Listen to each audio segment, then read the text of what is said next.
All right, it has been a long slog for residents dealing with contaminated water around Fairchild Air Force Base. So today the base announced preliminary results in what's called phase 3 of their testing of private wells. All summer long they've had to deal with this.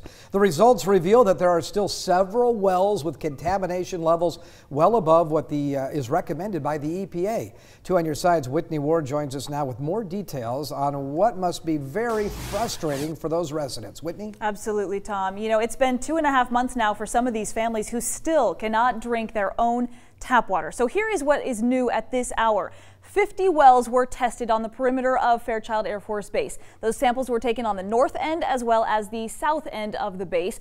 Of those 50, 21 still have contamination levels above what the EPA recommends. All of them on the north end of the base, whereas those on the south end, they were just tested and they got what is called a non-detect. Okay, so what now? Well, those homeowners that have the above levels of contamination are able to get bottled drinking water from the Air Force.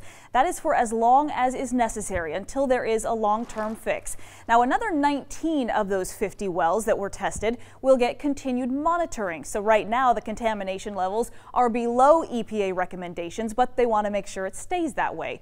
We're talking about those PFOA, chemicals that came from firefighting foam used for training out at Fairchild for decades. Well, those chemicals stay in the groundwater for a very long time, so they want to keep an eye on the levels. All of those areas in that approximate testing location, they want to watch for plumes that may show up later. But again, right now, 21 private wells north of Fairchild Air Force Base still contaminated tonight, and those homeowners still being told their drinking water is unsafe. We'll of course keep tracking this developing story for you and bring you the latest. For now, in the studio, Whitney Ward, KREM 2 News. Wow, so it continues. Yeah.